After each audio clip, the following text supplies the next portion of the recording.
आप सभी का बहुत बहुत स्वागत है हमारे इस चैनल में। आज की इस वीडियो में हम आपको एक नई कहानी सुनाने वाले। उस कहानी का नाम है राक्षस, साधु और साहसी राजकुमार। तो इस कहानी को आप सुनेंगे तो आपको बहुत रोचक लगेगा और सुनने के बाद मजा खिलखिला जाएगा मन। चलिए वीडियो को शुरू करते हैं। उससे पहले इस चैनल पर नए हैं तो इस चैनल को सब्सक्राइब कर ले, बेल नोटिफिकेशन को जरूर ऑन कीजिएगा। तो इस कहानी को हम सुनाते हैं। एक राजा संतान सुख से वंचित था। ठीक है, एक राजा संतान सुख से वंचित था, इसी कारण वह दुखी रहता था। उसको संतान नहीं था, इसी कारण वह बराबर दुखी रहता था कि सारा राजपाट हम किसके लिए रखे हुए हैं, मेरा सारा राजपाट खत्म हो जाएगा, बेटा तो इतनी नहीं है, दूसरा आदमी ले जाएगा। एक बार जंगल में शिकार खेलने गया तो उसे वहां एक साधु मिला। अब जंगल में पहले के राजा सब शिकार खेलने जाता था, घोड़ा पर चढ़ के शिकार खेलने जाता था, तीर धनुष से मरता था। देखते नहीं थे श्रवण कुमार को तीर लग गया था, इसी के कारण लग गया था।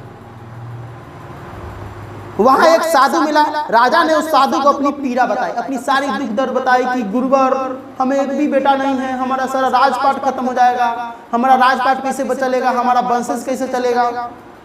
साधु ने शर्त रखी कि यदि तुम अपनी पहली संतान मुझे दे दो तो मैं तुम्हें संतान सुख दे सकता हूँ। तब गुरुवर एक कंडीशन रखता है कि देखो हम तो तुमको संतान सुख दे सकते हैं, लेकिन तुमको जो पहला बेटा होगा उस बेटे को या बेटी को हमको मेरे पास भेज देना होगा। राजा सहमत हो गया। साधु ने उसे 4 बेर देते हुए कहा ये बेर रानी को खिला देना। राजा ने वैसे ही किया। अब पहले के देखते थे कि रामायण में क्या हुआ कि खीर दे दिए, विष्णु जी दे दिए तो राम लक्ष्मण भरत शत्रुघ्न जन्म हो गए। अब पहले के ऋषि मुनि से बहुत मायावी थे, बहुत शक्तिशाली थे, बहुत ज्ञान उनके पास था। अभी ऋषि क्या किया, 4 को बेट दे दिए, बोले कि जाओ इस बैर को रानी को खिला देना। राजा ने वैसे ही किया। फलस्वरूप रानी के 4 पुत्र हुए, जैसे रामायण में होता यहाँ पर हुआ। राजा अपना वचन भूल गया। 20 वर्ष बाद वही साधु एक दिन अचानक आया और राजा को उसका वचन याद दिलाकर उसके बड़े पुत्र को साथ ले गया। 20 वर्ष हो गया, अब राजा को मालूम नहीं है कि हमको जो वचन दिए हुए थे। 20 वर्ष बाद जब राजा आया, गुरुवर आया तो राजा को जो है वचन याद दिलाया और तब जाकर उसके बड़े बेटे को ले गया। रामायण के जैसे कहानी मिलता जुलता नहीं।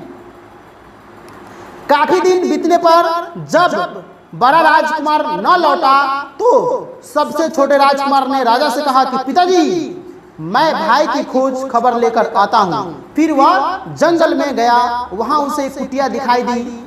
वह कुटिया में घुस गया तो वहां उसने एक ताखाना देखा। क्या किया, कुटिया में घुसा, कुटिया में एक ताखाना देखा। ताखाने में एक देवी की मूर्ति थी जिसके पास एक खूनी कुंड था। जिसके पास एक खूनी कुंड मतलब होता है तालाब टाइप का होता है। वहां पर देवी के आसपास अनेक खोपड़ियां टंगी थी, जिनमें से एक खोपड़ी उसके भाई की थी। अब उस देवी के पास जो था अलग अलग प्रकार की खोपड़ी टंगी हुई थी, उसमें से एक खोपड़ी जो था उसके भाई का भी था। राजकुमार को बड़ा दुख हुआ। राजकुमार जब देखा, छोटका राजकुमार बहुत दुख हुआ, हमारे भाई तो खत्म हो गए। छोटे राजकुमार को देखकर वह सिर हंस पड़े। तब बड़ा राजकुमार बोला भाई तुम यहाँ क्यों आए हो। अब कह रहा है बड़ा भाई तुम यहाँ क्यों आए हो। भैया मैं तो आपको ले जाने आया हूँ, आपकी यह दशा किसने की, मैं अभी उसका सिर धड़ से अलग कर दूंगा। कहकर उसने तलवार खींच ली, कह लिया और तलवार ऐसे कर दिया। भैया ये आपके साथ कौन किया है, ऐसे किया, तलवार लगता था ऐसे करके निकाल लिया तलवार। कहा कि बताइए हम उसको सर कलम कर देंगे। बड़े भाई ने कहा भाई जिसने मेरी यह दशा की है वह साधु नहीं एक राक्षस है, तुम शीघ्र यहाँ से चले जाओ नहीं तो तुम्हारे भी बलि चढ़ा देगा। अब उसका बड़का भाई जो है ना मुड़ी अलग कर दिया, तो मुड़ी में से बोल रहा, अलग मुड़ी में से, अलग माथा में से कि भाई तुम भी चल जाओ, ये हमको साधु ने नहीं किया है, ये ससुरा राक्षस बड़ू में अभी शक्तिशाली है, ये हमको कर दिया हुआ है, तुम भी यहाँ से चले जाओ नहीं तो तुमको भी मार देगा। नहीं मैं आपको लेकर ही जाऊंगा। अभी छोटका भाई कहा नहीं ऐसे हो सकता, हम आपको लेकर जाएंगे।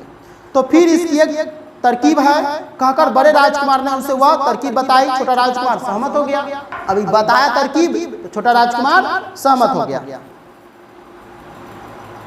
तभी साधु वहां आ पहुंचा। छोटे राजकुमार को देखकर वह पहले नाराज हुआ, फिर बोला तुम शीश झुकाकर देवी को प्रणाम करो। तब कहा कि पहले तो नाराज हुआ कि तुम काहे चले आए हो, क्या आ गया, पूरा कंडीशन पूछा। तब कहा कि ठीक है कोई बात नहीं, तुम देवी को शीश झुकाकर प्रणाम करो, उसे आशीर्वाद लो। महाराज मैं राजपुत्र हूँ इसलिए आज तक किसी के सामने शीश नहीं झुकाया। अभी कह रहा है कि छोटका भाई महाराज गुरुवर हम राजकुमार हैं, हम किसी के सामने शीश नहीं झुकाते हैं। अतः पहले आप ही देवी को प्रणाम करके बताएं कि मुझे कैसे शीश झुकाना है। अभी तक हम किसी के सामने प्रणाम नहीं किए, इसलिए आप शीश झुकाइए और तब हम पता करेंगे, तब हम देखेंगे, तब जाकर के आपको हम बताएंगे। छोटा राजकुमार बोला।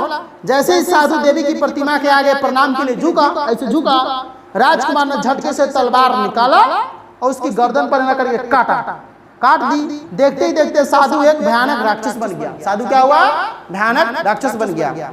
मगर छोटे राजकुमार ने उसे देखा ही नहीं और वह रखे अमृत कलश में से अमृत लेकर सभी खोपड़ियों पर छिड़क दिया। जितना खोपड़ी था सभी पर छिड़क दिया। कुछ ही देर में सभी जीवित हो उठे। वे सभी राजकुमार थे। सबने छोटे राजकुमार की बहादुरी की प्रशंसा की। वाह राजकुमार की जय, छोटा राजकुमार की जय, प्रशंसा करने लगा। सब अपने अपने राज को चले गए। वे दोनों राजकुमार भी अपने राज में लौट गए। तो इस कहानी से हमें क्या शिक्षा मिलती है कि बुद्धि से शत्रु को भी पराजित किया जा सकता है। बुद्धि जो होता है बड्डी से ज्यादा ताकतवर होता है।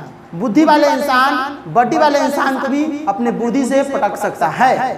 तो इस कहानी में हमें यह शिक्षा मिलती है। अगर वीडियो पसंद आए तो वीडियो को लाइक करें, चैनल को सब्सक्राइब करें और वीडियो को अधिक से अधिक शेयर कीजिएगा।